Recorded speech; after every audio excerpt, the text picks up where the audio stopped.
यशायाह की किताब जो हमने काफी बार पढ़ी है और यहाँ से काफी वचनों को सुना है। और यशायाह एक ऐसा प्रॉफिट है, एक ऐसा नबी है, ऐसा भविष्यवक्ता है जो सबसे ज्यादा इम्पोर्टेंट है बाइबल में और सबसे ज्यादा मेजर भी है। और यहाँ जब प्रभु उसको दर्शन देता है तो बहुत ज्यादा, लास्ट टाइम शायद मैंने बताया भी था, वो बहुत ज्यादा इमोशनली है, बहुत ज्यादा वो मतलब आंसुओं के साथ इजराइल के लिए और यहूदा के लिए विनती प्रार्थना निवेदन लाता है। और जब इस वचन को पढ़ते हैं यहाँ पर कि हम इस वचन से कैसे समझ सकते हैं प्रभु का धन्यवाद, मतलब घास तो सूख जाती है और फूल मुरझा जाता है परंतु हमारे परमेश्वर का वचन सदैव अटल रहेगा। आमीन। आज किस गवाही के साथ या किस बात को लेकर आप आज यहाँ बैठे हैं? क्या आपने कोई किताब, जब आप स्कूल में थे तो स्कूल की किताबें पढ़कर कुछ ऐसा नहीं लगा कि चलो भवन चलना चाहिए, लगा कभी? लेकिन हो सकता है हम काफी बहुत ज्यादा हैं जो शुरू से विश्वासी हैं, जो बाद में आए हैं विश्वास में, लेकिन प्रभु यीशु मसीह का वचन जो पवित्र और सामर्थ्य, उसने हमें बताया है कि उसका भवन क्या है। प्रभु यीशु मसीह के वचन ने, प्रभु यीशु मसीह ने हमें बताया है कि उसके वचन का क्या मतलब है। अगर आप बहुत सारी किताबों में पढ़ेंगे, आप ज्यादा नहीं नीति वचन में पढ़े तो वहां लिखा वर्ड, और यूहन्ना की किताब बताती है, क्या कहते हैं, पहले अध्याय में जब आप पढ़ते हैं कि आदि में वचन था। कहाँ था वचन? आदि में। तो ऑलरेडी वचन था, और वो वचन कौन था? पूरा वचन आगे बताता है कि वचन परमेश्वर के साथ था, और वचन ऑलरेडी कौन था? प्रभु यीशु मसीह थे।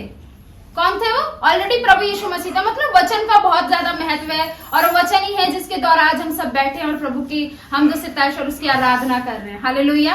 इसलिए प्रभु यशायाह इस बात को कहता है, सुन लो सब इजराइल और यहूदा के लोगों की घास क्या होती है? सूख जाती है। कि आज वो है और कल वो क्या हो जाएगी? सूख जाएगी। और इन्हीं चीजों को आप नीति वचन और भजन संहिता में आप पढ़ सकते हैं, जहां पर दाऊद मतलब बताते हुए कहता है इस बात को कि धन्यवाद क्या है, और वो छोटी छोटी बातों को लेता है ताकि वो इलस्ट्रेट कर पाए चीजों को। जहां पर वो कहता है कि समझाने के लिए, यहाँ ये नहीं, घास तो पहले भी सूखती थी और फूल मुरझा जाता है, कोई नई बात नहीं है, लेकिन फिर भी इसका इस्तेमाल इसलिए किया गया है कि ये ऐसी चीजें हैं जो आज है और कल क्या होंगी?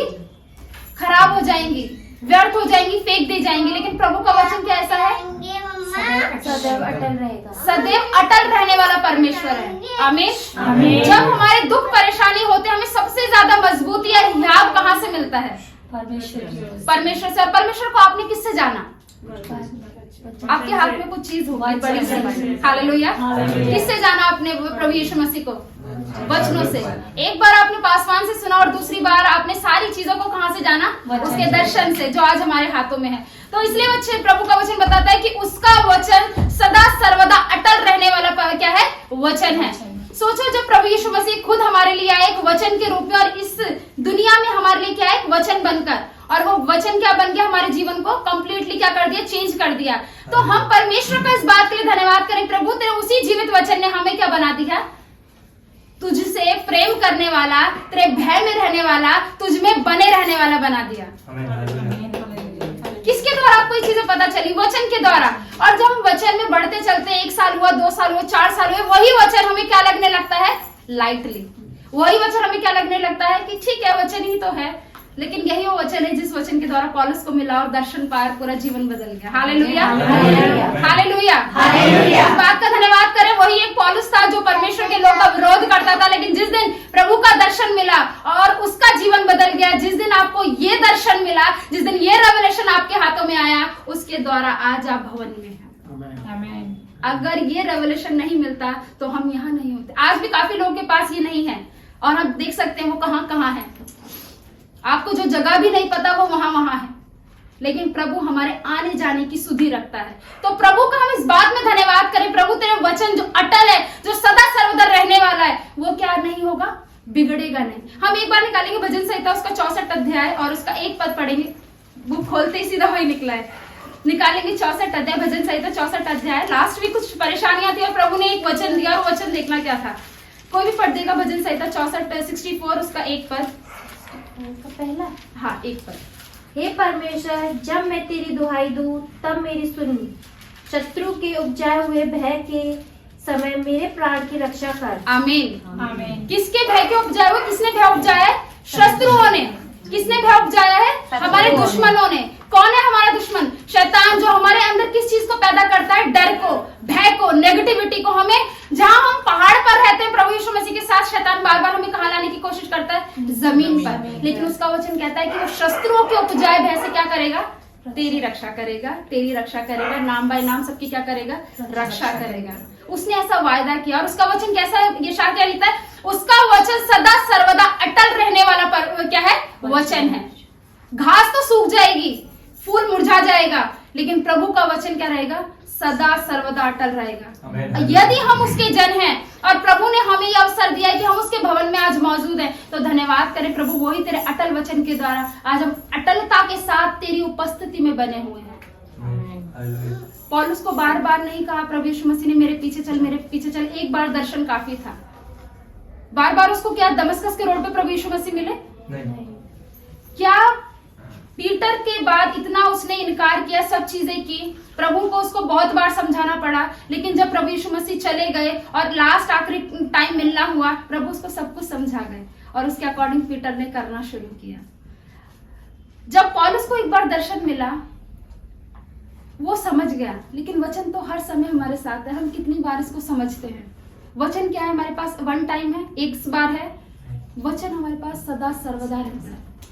तो हम प्रभु का धन्यवाद करें, प्रभु जो तेरा अटल वचन है, जो कभी बिगड़ता नहीं है, जो कभी धोखा नहीं देता। उसने कहा जो शत्रुओं ने भय तुम्हारे अंदर उपजाया, उससे वो तेरी क्या करेगा, रक्षा करेगा।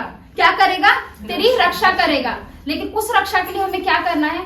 प्रभु मैं विश्वास करती हूँ, तूने कहा है तो तूने कर दिया है।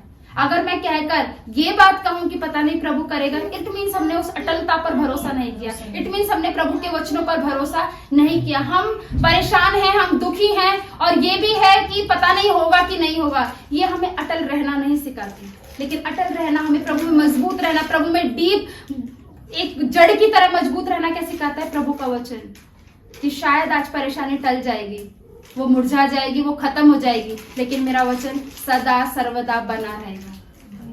और प्रभु ने उसी वचन को सदा सर्वदा बनाए हुए। आज हम कहते हैं मैं 10 साल का विश्वासी हूँ, 50 साल हो गए, 30 साल हो गए, 15 साल हो गए मेरे को, हम 2 बर्थडे सेलिब्रेट करते हैं, एक बॉर्न का, एक बैप्टिज्म का। क्यों? प्रभु ने हमें उससे क्या दिया है? जीवन दिया है। और पौलुस ने जैसे ही प्रभु यीशु मसीह से मिला, उसको क्या मिल गया? जीवन मिल गया। हालेलुया। गाना गाते हैं, जीवन मिलिया मिलिया आशीष, ठहरी ठहरी बरकत आई आई मेरे खुदा। क्यों? उसकी रहमत की वजह से, उसके रहम की वजह से आज हम मौजूद हैं उसके भवन में। तो हम प्रभु का क्या करें? इस बात का धन्यवाद करें। प्रभु तू महान है और तेरा वचन क्या है? पवित्र है, सामर्थ्य है। क्योंकि उसके वचन में कहा कि वो भोले लोगों की क्या करता है? रक्षा करता है। हालेलुया। भोले लोगों की क्या करता है? रक्षा करता है। हो सकता है हमारे आसपास बहुत ज्यादा क्रूअल लोग हों, बहुत ज्यादा निराश करने वाले लोग हों, लेकिन प्रभु कहता है भोले लोगों के साथ में सर्वशक्तिमान ईश्वर। दाऊद के साथ ज्यादा कुछ नहीं था, सिर्फ परमेश्वर था। लोगों को लग सकता है परमेश्वर है जो दिखता नहीं, लेकिन वो बिना दिखे भी बड़े बड़े काम करने वाला परमेश्वर है। एक बड़े जाइंट जैसे दाऊद क्या किया? गोलियत को सिर्फ कुछ कंकड़ों से मार दिया। हालेलुया। क्या वो कंकड़ बहुत ज्यादा पावरफुल थे? वो परमेश्वर का सामर्थ्य में था।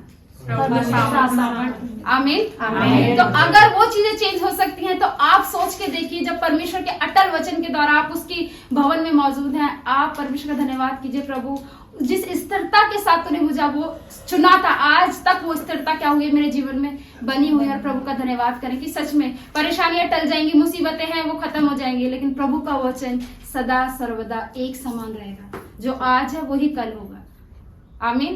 ये नहीं है पौलुस और पतरस के पास कुछ अलग बाइबल थी, सेम बाइबल थी। आमीन। और आज हमारे पास भी। तो प्रभु का धन्यवाद करें। प्रभु आप हमारे साथ हैं, आपका वचन अटल है। उसने कह दिया मतलब हो गया।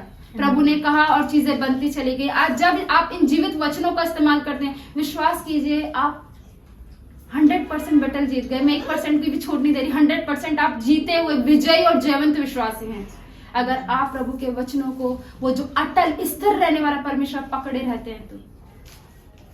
और परमेश्वर का धन्यवाद करें इस बात का कि प्रभु तूने उस अटल वचन के द्वारा आज तक मुझे स्थिर बना के और करके रखा है, और प्रभु आपको आगे भी लेकर चलेगा, सिर्फ इसी अटल और सामर्थ्य और स्थिर और सदा सर्वदा एक जैसा वचन बने रहने के द्वारा। आमीन। प्रभु का